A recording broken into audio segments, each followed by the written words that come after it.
Please, I would like to welcome you all for joining today's class, Maharaj's daily online class of Chandamuli Maharaj. I would like to thank you all for joining. A very warm welcome. My humble obeisances to you all. All glories to Srila Prabhupada. So, as we all know, Maharaj is traveling, and this week we will have series of classes given by devotees, and today's class will be given by Her Grace Radha Vinodini Mataji, continuation of the Srimad Bhagavatam. Hare Krishna Mataji, my humble obeisances to you. Please accept my humble obeisances to you. All glory to Srila Prabhupada. Hare Krishna. Would you like Mataji me to share the verse or? Yes, if possible. Yes, why not?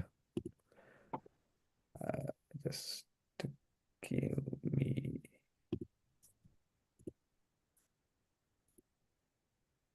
Okay, thank you.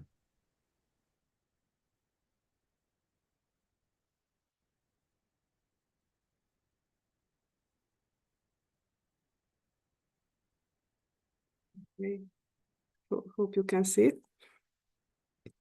So, Hare Krishna, dear devotees, please accept my humble obeisances. All glories to Srila Prabhupada. So, we will continue with Srimad Bhagavatam, second canto, chapter 6. And verse number 39 will be the next.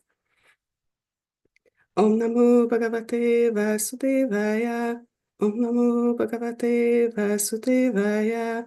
Om Namo Bhagavate Vasudevaya. Sa Esha Adya Purusha Kalpe Kalpe Srijatyaha Atmatmani Atmanatmanam Sasamyachati Praticha. Srila Prabhupada's translation. The Supreme Original Personality of Godhead, Lord Sri Krishna, expanding his plenary portion as Mahavishnu, the first incarnation, creates this manifested cosmos, but he is unborn.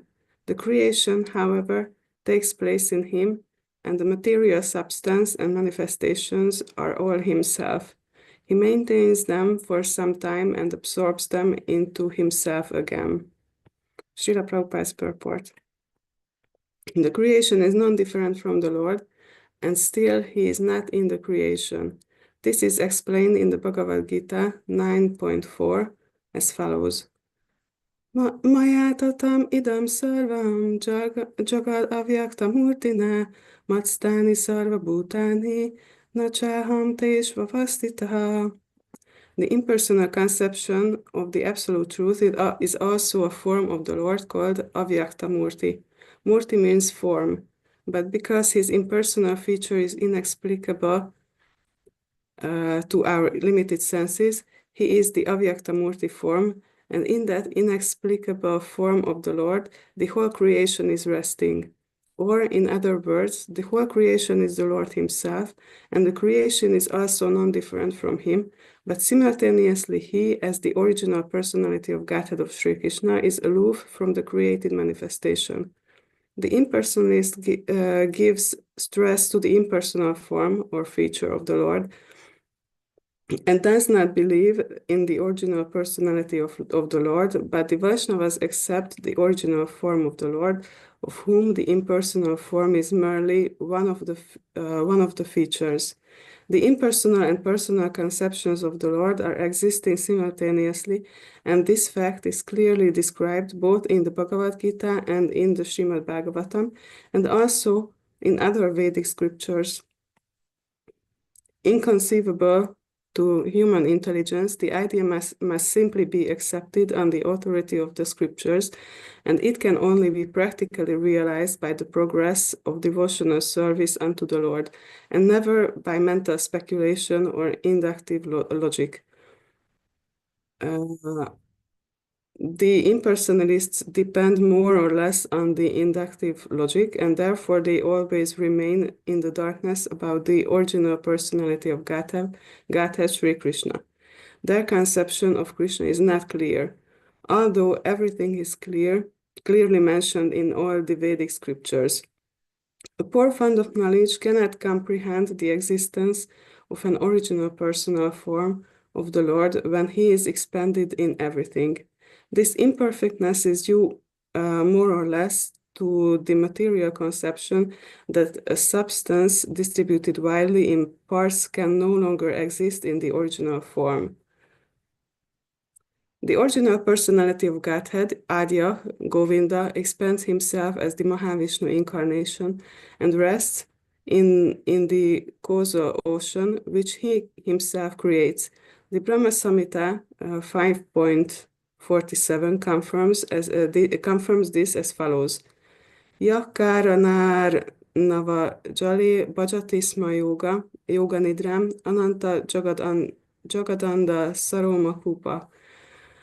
Ádara Shaktim, Avalambya Param Svamurtim, Govindam Adi Purusham Tamaham Bhajami.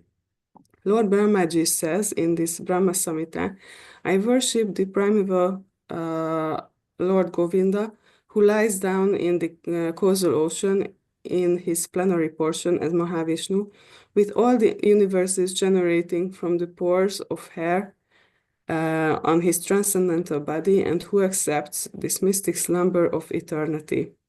So this Mahavishnu is the first incarnation of the creation, and from him all the universes are generated, and all material manifestations are produced, one after another. The causal ocean was created by the Lord as the Mahatattva, as a cloud in the spiritual sky, and is only a part of his different manifestations. The spiritual sky is an expansion of his personal rays, and he is the Mahatattva cloud also. He lies down and generates the universes by breathing, and again by entering into each universe as Garbhodakashayi Vishnu. He creates Brahma, Shiva, and many other demigods for maintenance of the universe, and again absorbs the whole thing into his person, as confirmed in the Bhagavad Gita 9.7. Sarva Bhutani Konteya Prakritim Yanti Mamikam Kalpakshaye Punastani Kalpado Visrijami Aham. O son of Kunti, when the kalpa, or the duration of the life of Brahma, is ended, then all the created manifestations enter into my prakriti or energy, and again, when I desire, the same creation takes place by my personal energy. The conclusion is that these are all but displays of the Lord's inconceivable personal energies, of which no one can have any full information. This point we have already discussed. Om Jnanati Mirandasya Gyananjana Shalakaya Chakshurum Militam Yena Tasmai Shri Gurave Namaha Nama Om Vishnupadaya Krishna Prashtaya Bhutale Srimate Bhaktivedanta Swami Niti Namine Namaste Saraswate Deve Gauravani Pracharine Nirvishesha Shunyavadi Paschyatya Deshatarine Jai Shri Krishna Chaitanya Prabhu Nityananda Shri Advaita Gadatara Shivasadi Gaura Bhakta Vrinda Hare Krishna, Krishna Krishna, Hare Hare, Hare Rama, Rama Rama, Hare Hare. Namo Vishnu Padaya Krishna Prasthaya Bhutale Srimate Chandam Swamiti Namine. So again the verse. That supreme original personality of Godhead, Lord Sri Krishna, expanding his plenary portion as Mahavishnu, the first incarnation, creates this manifested cosmos, but he is unborn. The creation, however, takes place in him, and the material substance and manifestations are all himself. He maintains them for some time and absorbs them into himself again. So, wow, this verse really touches so many topics, and I thought I would like to speak a little bit about. Here we already touched this topic of creation, and I don't know how you feel, but as I spoke about this with some devotees, many times we experience this, that we read the certain parts of the creation, and it's so easy to think that why should I read so much about it? because many times it comes back in Srimad Bhagavatam, and it's really something which really seems impossible to comprehend, and not so enjoyable, not so not so easy to understand. And I remember the first time when I, I started to read Bhagavatam, that I just, oh, okay, whatever, just somehow get through these parts of the Srimad Bhagavatam. And it's really, really easy to think that, okay, I just have to get over it somehow and go to the more relevant or more interesting parts of the Bhagavatam. And this is such a great mistake in our in our mood while approaching Srimad Bhagavatam, because many times we don't approach this amazing scripture with a proper mood. For example, we read about that, oh, okay, we are not this body, and hundreds and thousands and millions times, and we think that, okay, okay, I know it, or okay, okay, I don't have a chance to understand such parts, and just don't understand that none of the parts of Srimad Bhagavatam is not necessary. I mean, so to put it more simply, so all of the Bhagavatam, all parts of the Bhagavatam is important and relevant to us. Even these parts which seems so difficult and so impossible to understand. And these are also relevant for us because each and every verse of the Srimad Bhagavatam is for us. Is for us to try to understand or at least try to accept in some way in a humble and eager mood.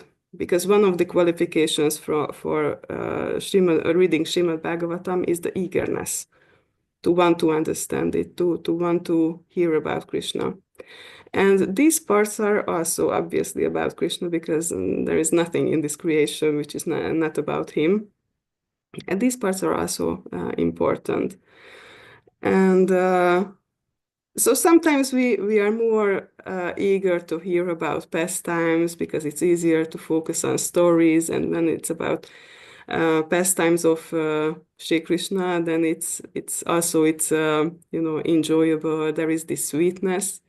But the question comes if we really understand those pastimes, if we don't approach the other parts of the Bhagavatam also with an eager, humble mood.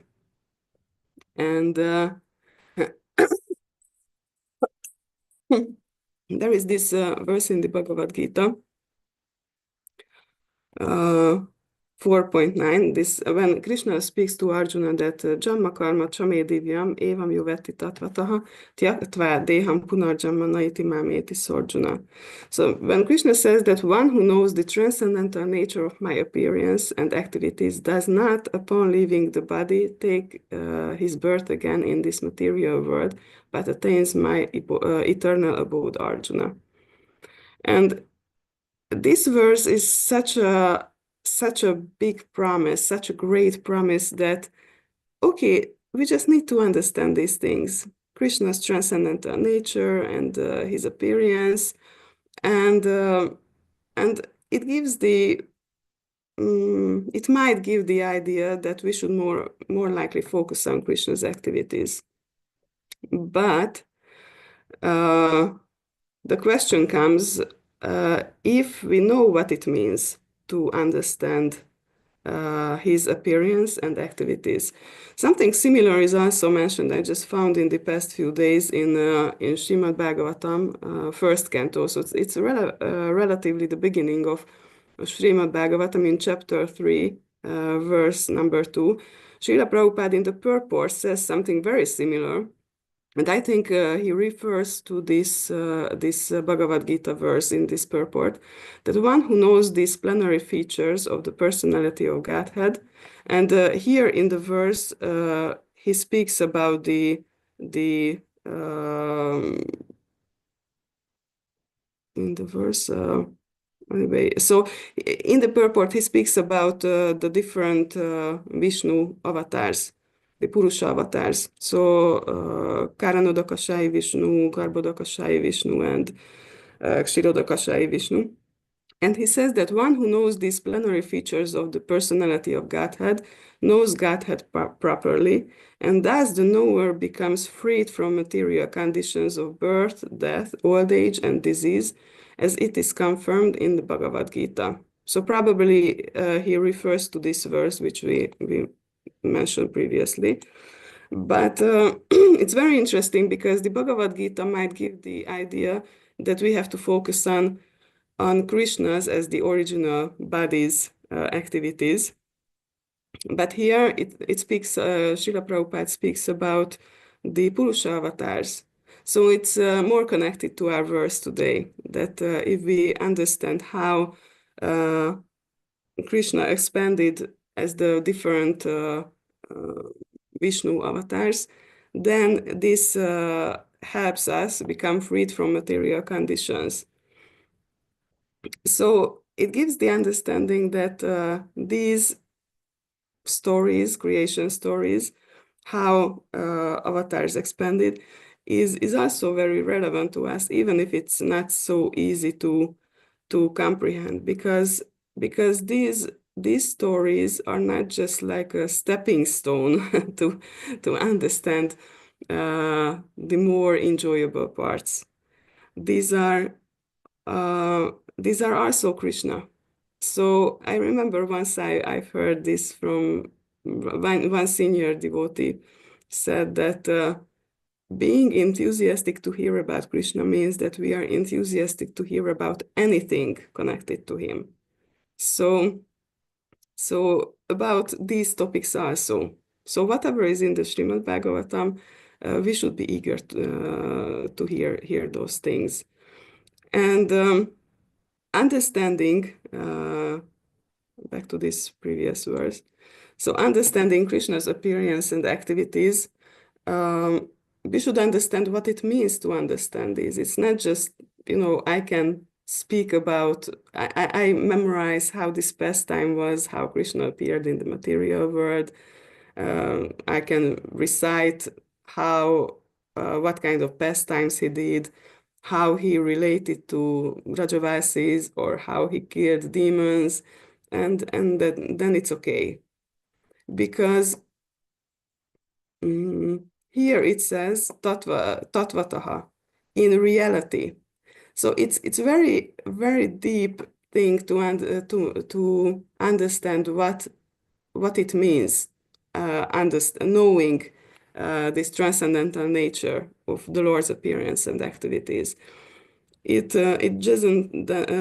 doesn't just mean the activities themselves, but understanding how he could do it, why he did it, and understanding also what it means for us. So if we really understand these things, it means that there will be some change in our mentality, in our mood, in how we approach the Lord, in our day-to-day activities. Because if we really understand this, that will just be there in our every minute, how we act. So it's more than just the pastime itself. And I just heard yesterday one very interesting verse from the Chaitanya Charitamrita. This Krishna Tattva, Bhakti Tattva, Prema Tattva, Sara, Bhava Tattva, Rasa Tattva, Lila Tattva, Ara. It says that Krishna consciousness means understanding the truth of Krishna, the truth of devotional service, the truth of love of Godhead, the truth of emotional ecstasy, the truth of transcendental mellows, and the truth of pastimes of the Lord.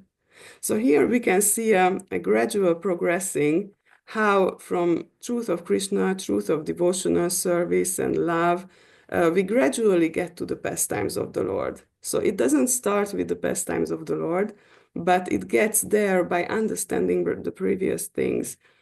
And understanding the truth of Krishna and devotional service and progressing towards love, etc.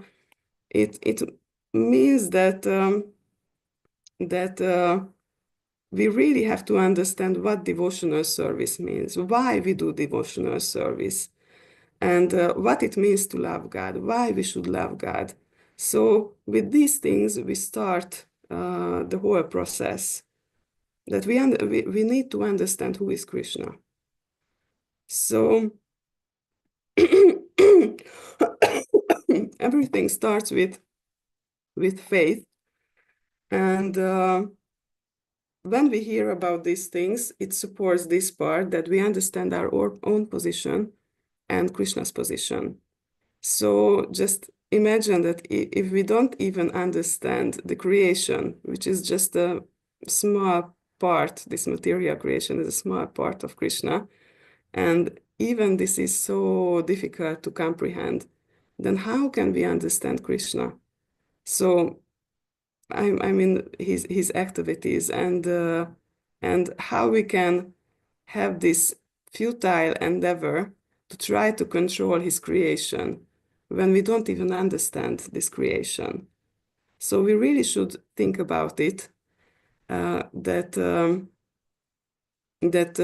this helps us understand our own situation, how small and how just dummy we are. It's so difficult to understand these things. And as I mentioned, everything starts with faith. And it was very interesting. Once I heard from Radhika Raman Prabhu, he spoke about faith, that there are three parts supporting faith. So one is theoretical understanding or theoretical knowledge. And for us, it's is the words of the scriptures and words of the saints. And there should be also the second part is there should be also some kind of experience. And the third part is that there is some kind of promise what will be achieved, some kind of wonder. And that's why it's in this so-called scientific world, that's why it's so how to say, criticized, this religious faith, because they see the part of the promise, but they don't accept the theoretical knowledge behind it, and they didn't even bother the experience part. But if you think about it, for example, when you try to get to another country by an airplane, you need to have some faith that, okay, if I get on this plane, this will fly off from the airport. There has to be some kind of faith that it will be able to get off from the ground. There should be some faith that it will go towards the right direction. There should be faith that there won't be any technical mistakes, that during the flight it will just fall off, or someone will redirect it, or whatever. So faith is there in every part of our lives, that if I do something, it will lead to the desired outcome. And even when it's about religious faith, it means that there is some kind of experience behind it.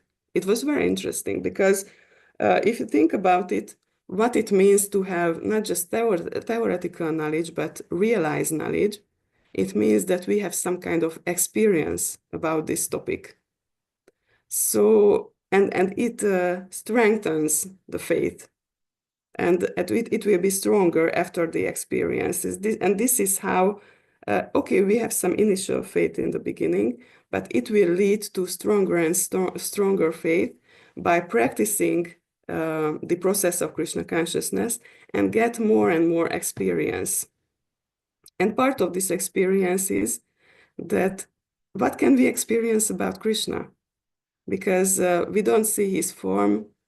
I mean, yes, he's here for us in deity form, in in the form of holy name, in the form of scriptures.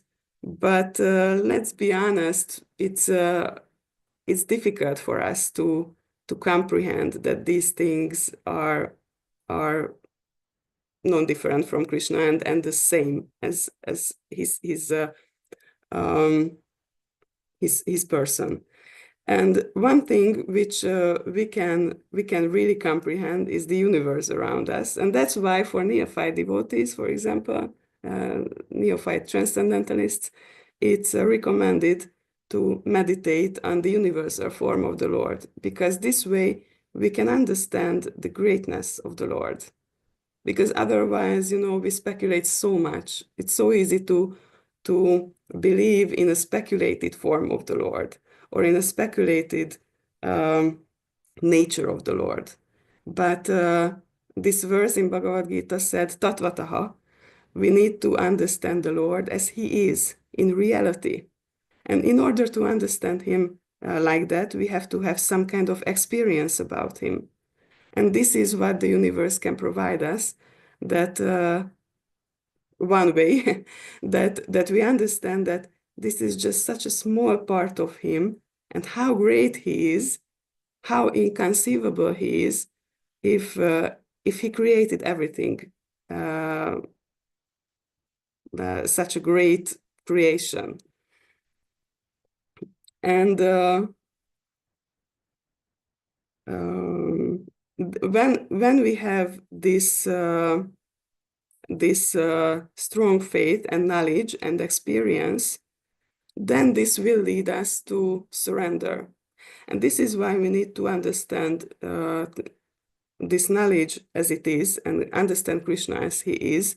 Because in this verse, Srila Prabhupada, in the beginning of his purports, he spoke about so much about the impersonal understanding. And if we follow that way, surrender is not needed. Because if there is no person, I don't have to surrender. It's such a comfortable idea that I don't have to surrender to anyone. But if we understand Krishna as he is, then this knowledge inevitably has to lead to surrender to Krishna. And I wanted to say something, but I forgot. Anyway, so yeah, I remember. The trick of the scriptures is that we can see that there is the Bhagavad Gita, and there are so many how to say, religious groups who accept Bhagavad Gita as their scripture, but understand in a completely different way. Even impersonalists accept Bhagavad Gita and Srimad Bhagavatam and the scriptures which we follow, but they understand them in a different way. And because Krishna gives us free will, so even his scriptures can be interpreted in different ways. And that's why it's so important that we have to approach someone who has proper understanding, because then we can get this proper understanding from him. And so if we have this proper understanding, we get to this point that we need to surrender. There is also, Krishna speaks in Bhagavad Gita about the four kinds of pious men who begins to render devotional service unto him. And this is the distressed, the desirer of wealth, the inquisitive, and he who is searching for knowledge of the absolute. And actually this means the four kinds of pious men who surrender to Krishna. And this verse speaks about the different different types of people, different types of motivation for surrendering to Krishna. And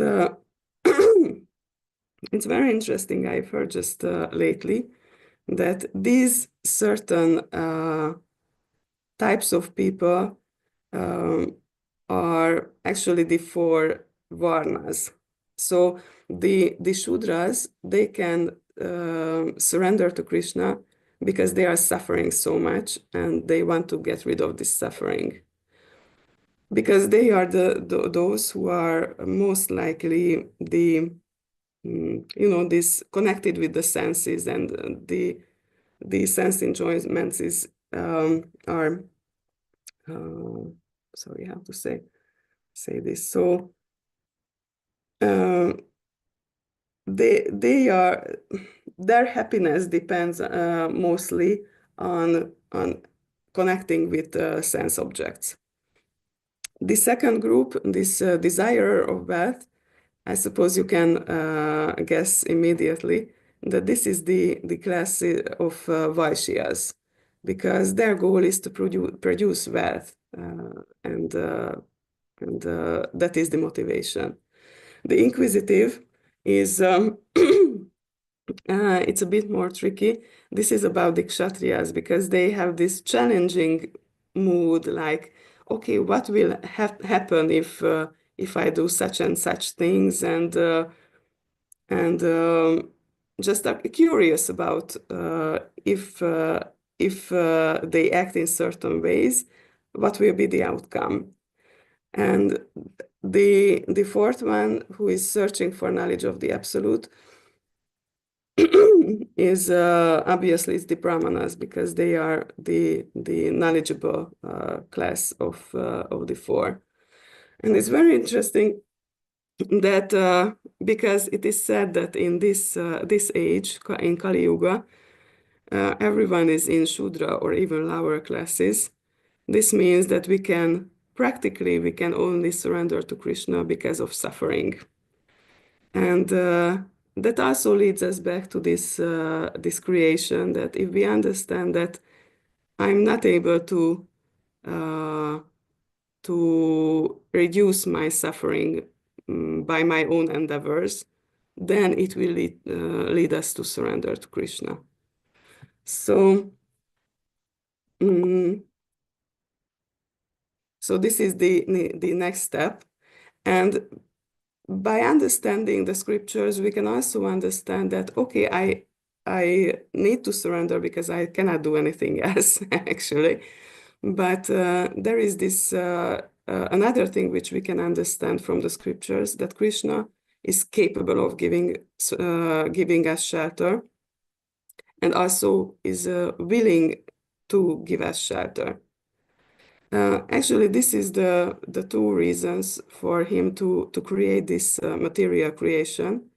One is that this world gives us the possibility to enjoy our senses.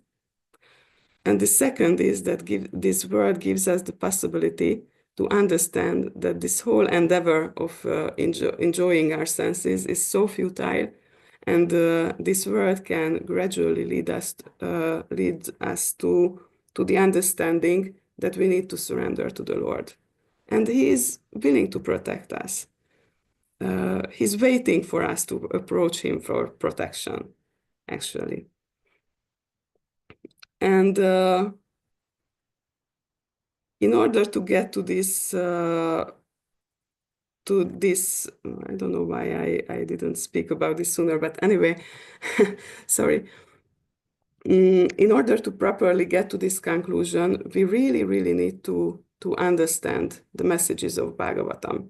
And it's not a cheap and not an easy thing, because to achieve realized knowledge, experiences of this knowledge is both a theoretical work at first, an inner work, and the work,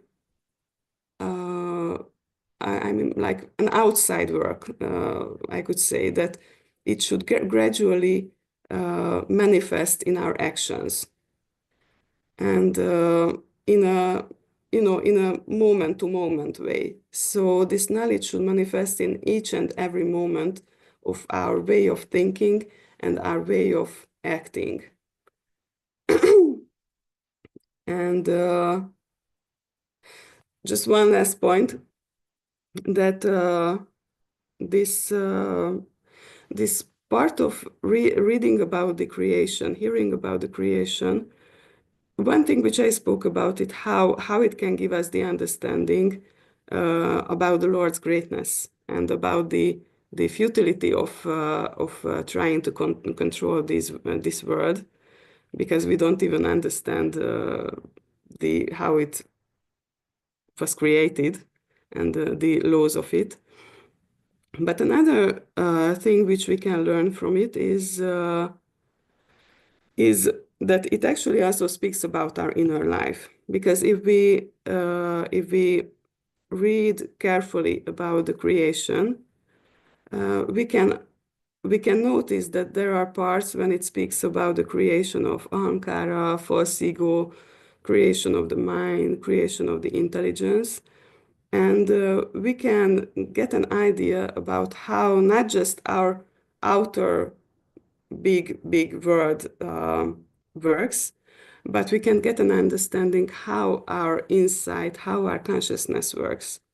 I remember once I spoke about it with one Mataji, that we many times say that in the moment of death, at one point, the intelligence stops working, but the mind is still there, mind is still working. And where is anywhere in the scripture any part which speaks about it, that the intelligence stops working sooner? And it was somewhat a mystery for me, uh, how and where we got this idea from. And in the past few months, when I've heard more detailed classes about the creation, and as emphasizing this point that the creation of the outer world is simultaneously happening with the creation of the inner world, like the consciousness. And in creation, first ahankara manifests, this false ego manifests, and then the mind manifests, and then the intelligence manifests. So when the death happens, then this whole process will go just the opposite way. So first intelligence stops working, and then mind stops working. So for example, we can have an understanding of these things also. We can also experience that many times the mind is so much faster than the intelligence. And this also leads us back to this point that we need to get an understanding. Uh, sorry, we need to get realizations, not just theoretical understanding. So realized knowledge means that this knowledge goes deeper than just the intelligence, and it also goes through the borders, I would say, the borders of the mind. So it goes into the mind, and this means that this knowledge will be there even during our death, even when intelligence stops. Then all the theoretical knowledge will be gone. But it means that this knowledge will be there even then, because the mind has this knowledge, because it is realized knowledge. It's experimental knowledge. It means that our desires change, and it will be filled with this knowledge, and desires will depend on this knowledge in a spontaneous and deep way. And so just summarizing this whole thing. So sometimes it's so tempting to just want to skip some parts of the Bhagavatam, or just go through them with with in a half-hearted way, that like, okay, I go through all the lines and all the words, but doesn't really don't really give our heart into this process of hearing to these parts. But we need to understand that all parts of the Bhagavatam is really, really important, and all parts of the Bhagavatam is for us. It's not like, okay, all of the Bhagavatam is for the Paramahamsas, and Canto 1 and 2 and 4 and 10, obviously 10, is for everyone. No, every part, each and every verse, creation or the Vedic cosmology and all of these are for us too. And one very interesting thing I've heard just yesterday or the day before that, that Srimad Bhagavatam is can be compared to a ripened fruit, which the first canto speaks about it, which is juicy and tasty and just tasty. But also Srimad Bhagavatam can be like Mohini Murti, coming and having this pot of nectar, but just running away, like Mohini Murti ran away from the demons, promised to them the nectar, but in the end they were deprived of this nectar, and mainly they were deprived because of their mentality. And we can be in the same situation with the nectar pot of the Srimad Bhagavatam if we are not willing to give our hearts to each and every part and try to approach Krishna in each and every verse and each and every word.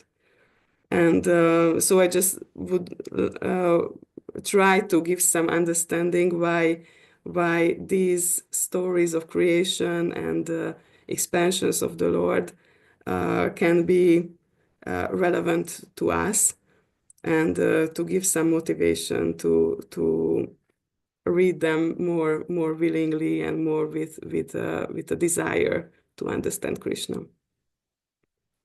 Okay, I think I finished everything, so we can open up for discussion. Thank you, Mataji. Hare Krishna. Hare Krishna, dear devotees. So I would request you all, if you can turn on your cameras, that would help for our interactive Q&A sessions. And please go ahead and ask your questions, any comments, any realization about this very important, I think it's a very important Siddhanta and Tattvic verse and the understanding. So, and you can also put your questions in the chat window. I can read it on your behalf if you're not able to do so. So Sridevi Mataji has already raised her hand. Mataji, please go ahead. Thank you, Dinanath. Please accept my humble obeisances, all the dear Vaishnavas and Vaishnavis. All glories to Srila Prabhupada, all glories to Gurudev. So what you said actually resonated with me, because just recently we had so many of the great sannyasis come through for this festival, and His Holiness Guru Prasad Swami Maharaj, who's our, GBC head, he said, theoretically, people may be able to tell you all about Krishna's pastimes, but to really understand and appreciate requires faith and devotion to the Lord. It is only when one engages in devotional service that one can appreciate, understand, and glorify the Lord from the heart.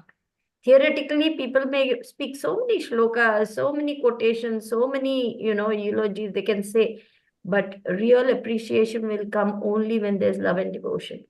And we see that in practical life also.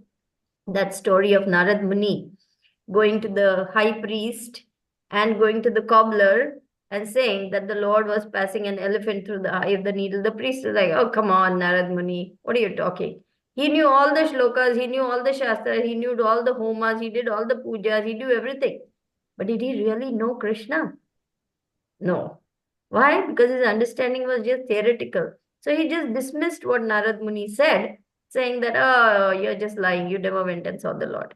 But the cobbler, when he was told the elephant, Lord was passing the elephant to the eye of the needle, He says, "Oh, my Lord is so wonderful. He can do anything." So Narad Muni is astonished. He's saying, "How you can believe this, that the elephant can go through the eye of a needle?" He says, "Why? If my Lord can put a great big banyan tree into a tiny little seed, which grows and becomes a banyan tree, which gives thousands more seeds, in which there are thousands more trees, what is impossible for my Lord?" So this is what it means to really understand Krishna. Janma karma cha me divyam yo janati tattvataha. That verse, one who knows the nature of my transcendental. So unless, basically the point I'm trying to say is, unless one comes to bhakti, one cannot understand the Lord or his pastimes. That's what I wanted to humbly say. That came through for me in your class. Thank you. Hope I Thank you didn't talk so too much. No, thank you so much for sharing this. Yeah, actually, I was thinking about sharing this pastime, and somehow I skipped it in the end. But it seems that the Lord's will was that this pastime is needed here. So thank you so much for saying. Probably I wouldn't have been able to narrate it so nicely as you did with such enthusiasm. So thank you so much. Yes, and it really resonated me what you said, that how to understand these things, because many times we think that this theoretical understanding by intelligence it's possible, but it's really such a high level thing that it's just by mercy of the spiritual master, mercy of the saints, and we can only beg for this. Yeah, I just yesterday I heard this verse from the Srimad Bhagavatam, when Lord Shiva, not from Srimad Bhagavatam, from Chaitanya Charitamrita, where Lord Shiva speaks about it, who understands Srimad Bhagavatam, and he says that he may or may not understand it himself, and Uh, I just share it because I searched it. I wanted to share it, but it's so nice to understand our capabilities in this regard. So this this is from Chaitanya Charitamrita Madhya Lila, chapter 24, verse number 313, and he says that I may know.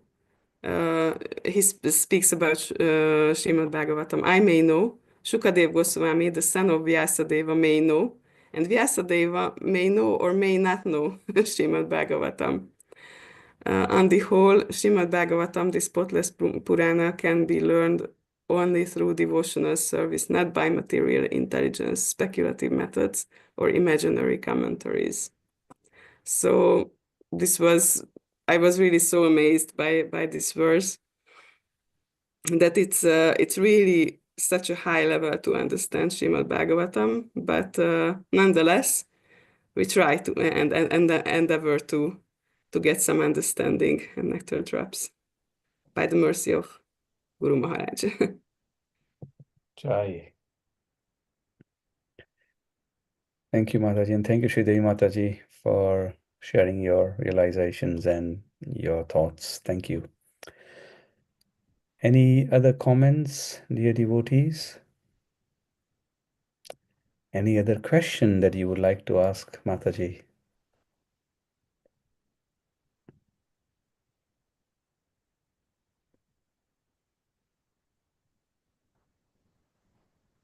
So Mataji, we have some 10 minutes, so maybe I can ask a question if that is okay. I can take the opposite views to churn some discussions, if that's okay with your permission. Yes, of course. Thank you so much. So, you know, so you said that you can not, Lord's pastimes are complicated to understand. They are very, very esoteric for realizations. And there are many verses in Bhagavatam that say that, like you recently, read the verse, that Vyasa may or may not understand. And then we cannot really understand the glories of the Lord. So then the question would be, then why do I bother, right? I mean, why do I want to, if it's not possible, if you're giving me a goal which is not possible, and there are many authoritative statements that are saying that it's not possible to understand. So then why do I even endeavor, right? What's the value? What's the use? And sorry, Mataji, I'm posing this opposite question to No, Chance. no, no. Thank you so much. I think it's really important question, and thank you for bringing out this point, because something being difficult doesn't mean that that it's impossible. So, and also having knowledge is not like a true or false type of thing. We can have different degrees of knowledge, and gradually get more and more knowledge. And obviously, we can gradually have some progress in it, and that's why we need to endeavor. And also another point is that mm, understanding is one thing, but meanwhile doing it, we also get purified. So, and by this purification, we can get more and more and deeper understanding. And also, this awakens love for Krishna, and that also supports understanding. And in the end, understanding is, Krishna says that for those who are surrendered, he brings this light of knowledge. Sorry, in English I just cannot recall. I used to study this in Hungarian, but in the 10th chapter of Bhagavad Gita, there is this verse. And by devotional service, we will be able to understand more and more. So mostly when we speak about how difficult it is to comprehend the scriptures and understand the activities of the Lord, it's mostly about this theoretical understanding. But this is why the process of Vedic knowledge, understanding Vedic knowledge, is really unique, because these regular ways of acquiring knowledge, which we are used to in our material parts of our life, is it doesn't work. So these work differently, because knowledge, Vedic knowledge, comes in different ways. Not just by theoretical understanding, but more likely from mercy and from devotional service. I have one very favorite pastime from Bhaktisiddhanta Saraswati Thakur, when one academic person visited him and wanted to speak about some high-level devotional topic. But Bhaktisiddhanta Saraswati told him that, sorry, you need to wait a bit, and now I don't have the time, but just go to the pujaris and approach them with this question. But this academic person really was like, oh, but this is such a high philosophical topic, how they could help me. And but Bhaktisiddhanta Saraswati was very determined to send him to the pujaris. And in the end, this academic person went to the pujaris. They also said that, oh, well, we are not really not so knowledgeable persons to speak about this, but we will try. But we are still doing this. They were cleaning everything after some puja, and this academic person just helped out to them and did some devotional service, like cleaning the pots and whatever. And after this whole thing was done, and went back to Srila Bhaktisiddhanta Saraswati Thakur, he was asking, and how did it go with the pujaris? And then this person said that yeah, this happened, that I just helped out to them, and while doing this whole topic was I got an understanding of it. So actually, devotional service gave him the understanding about this philosophical topic. And this is such a nice example that devotional service is the real thing which gives the understanding, and Krishna reveals this knowledge whenever he wants to. Our endeavor is merely to show him that we are eager to understand these things. So we need to understand that, just like we used to say that we are not the doers, it means that my understanding of spiritual knowledge is not the result of my endeavors, but these endeavors uh, will make Krishna think about like revealing this knowledge to us. So the understanding will be uh, his mercy, and obviously by his devotees' mercy. So this, just to summarize, that our endeavors are needed because this will evoke Guru's and Krishna's mercy. Thank you very much, Mataji. Thank you. I think that was very clear as to why we still need to endeavor. Correct. Thank you. Okay, so we've got 2 minutes left, dear devotees. If there's any questions, comments, appreciation, anything, please, you can do so.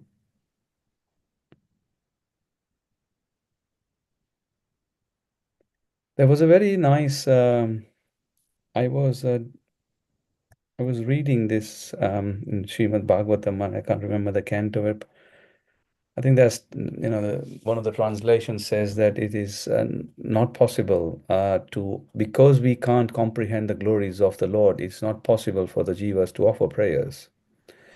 Because you can't glorify, and in order to glorify, you need to know the glories of the Lord, and it is unlimited. So it's kind of, but then Prabhupada writes in the purports that even though the Lord's qualities are not comprehensible, it's immeasurable, still it is a devotee's duty to offer prayers as to best to their ability. And then that was very nice because, yes, the subject matter is complex. It's not complex as such, but it's kind of wide, understanding Krishna, but it's still our duty to offer prayers and glorify him to the best of our ability. So I think that was very sweet and very profound at the same time. Yes, thank you so much for adding in this because it I think one thing which we also don't understand is that offering prayers is also not such a cheap thing. That is something which we also like to, just keep in Srimad Bhagavatam. Oh, not another prayer. But but actually, these great devotees are teaching us how to pray. And usually they start with how unqualified they are in offering prayers. But because our prayers are mostly like, oh dear Lord, please help me. Tomorrow I have an exam and such and such. We think that that I mean we just take prayers and also as a cheap thing. And if I have one real understanding in my Krishna conscious life in these past years, that was really that in the beginning I took it really as such a cheap thing, this whole process, and now I have a bit more understanding of about the depths and about how such a high level is real devotion. And obviously, I'm nearly not as nearly not have a proper understanding about still. Now I just understand that okay, I probably I don't have a real idea about these these levels, but during these years I just started to understand that okay, I need to take it more seriously because this is such a treasure. And whether it's about love, whether it's about knowledge, whether it's about concentration, all parts of Krishna consciousness is so amazing to see these depths of parts of this process. Thank you, Mataji. Thank you. Sridevi Mataji, you have a question or comment? Please go ahead, and then Trupti Mataji. Yeah, I just wanted to say that, yeah, it may sound funny, oh dear Lord, please help me with my exam tomorrow. But that's a legitimate prayer because we are so neophyte. We are very, very much at the beginner's level. Our prayers may be like that. But that is also, if it's coming from the heart, the Lord is not saying, no, you should speak like Prahlad Maharaj or you should speak like Shukadev Goswami. It is not that only the elevated souls can pray, anyone can pray. I just wanted to bring out that point because a little child may pray like that. And we want to encourage them to have that relationship with Krishna where they can turn to the Lord in prayer for anything and everything. So just wanted to throw that in that, of course, as we mature in bhakti, we mature in our way of praying also. But seriously speaking, anyone can approach the Lord with humility, with sincerity, with devotion, with surrender, and in that humble mood of a beggar, pray for whatever it is that they are needing help with. Just wanted to share that. Thank Actually, you. Guru Yeah. Maharaj said he will send a PDF of some kind, some document on prayers and types of prayers. He said he will send it to Srimati, and Srimati was supposed to send it to all of us. But I think somewhere, now that we are talking about prayer, I'm remembering that. Maybe we can remind Guru Dev to send that to all of us. Mhm. Thank you. Thank you. Yeah, that's really true. Sorry, I didn't want to criticize this because I remember once I asked one of the sannyasis about if we have any kind of difficulties, then uh, should I approach Krishna for help, or I should just tolerate? So if there is a difficulty, and he said that whenever we are in any kind of difficulty, we will take some kind of shelter. And this shelter can be either Krishna or something else. So it's better take shelter from Krishna. So many times it also happens that we try to be artificially on a higher level than we really are, that, oh, okay, I will tolerate. But if I'm able to tolerate, then it's okay. But if I'm not able to tolerate, then it's better to approach Krishna for shelter than anything else. Like some people go to the pub or just watch a movie or eat or whatever. So there are so many ways how to cope with stress and difficulties which the material world offers. So yeah, really, you're really right, and thank you so much for bringing out this point because yeah, we have to see which level we are on. Thank you. Trupti Mataji, please go ahead. Hare Krishna, my Danvat Pranam to all Vaishnavas and all glories to Srila Prabhupada. Yes, just wanted to give my realization and just to thank Vinodini Mataji for a wonderful class and what a wonderful chapter of that Bhagavatam as well. And yes, I relate to that about reading Bhagavatam because on my 60th birthday, a few years ago, when my son gave me as my birthday present a Bhagavatam set, and I was shocked to see all these 11 books in front of me, and he bought it in English because obviously they said we can all read it as well afterwards. But my first language is I read everything in Gujarati in my language, so, and I'm a slow reader, but I'm determined, so I'm still on first canto. And I haven't but because I want to read it and understand it as well, even though as slow as I'm reading it. But yes, if you I like to read from first page to the last page. I can't skip anything because I feel I'm going to miss out. So and now I understand reading Bhagavatam, that I'm so glad I'm doing that because it's so much nectar in there, so enjoyable that sometimes you find, oh my God, I don't have enough time to read because you get tired and you can't concentrate. So yes, and I was reading in Bhagavad Gita about that pastime of Durvasa Muni and Amrish Raja, about Amrish Raja's devotional service. Like he wasn't as clever and intelligent as Durvasa Muni, but he was so humble and he was praying with all his heart, and that's what Lord's devotional service. He appreciates that when you do that like that, not just with the knowledge and intelligence and everything as well. So yeah, and that's all I wanted to say. Thank you so much. I enjoy your class. And yeah, keep up the good work, and please keep coming as well to share your nectar with us. Thank you. Thank you so much for your encouragement. Thank you. Thank you. Thank you, all devotees. Thank you all for joining today. Thank you, Mataji. If with your permission, if you're okay, we can conclude. Oh, we got Shilpesh Prabhu. Hare Krishna. I just want to say I found this discussion prayers really, really helpful because I get confused sometimes wherever to ask Krishna when I'm in having problems to help me solve them. So thank you so much, and thank you. I know Sri Devi Mataji's left, but what she said was really helpful. And I just want to say to Trupti Mataji, we do good classes in Gujarati as well, if you're interested. So get in touch with me, maybe send me a message and I can add you to the WhatsApp group as well. Thank you so much. I will. Thank you. Appreciate that. Thank you. Sorry, just there is something in the chat also. It's just a comment, but if we should read it.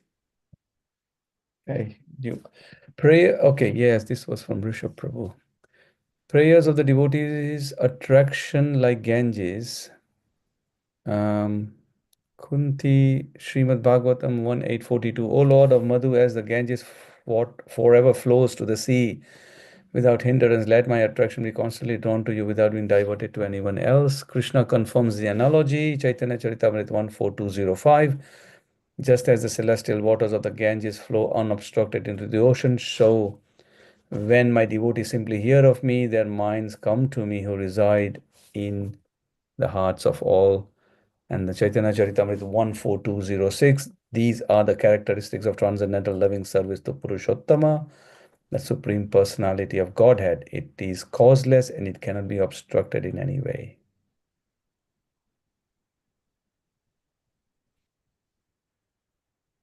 Okay.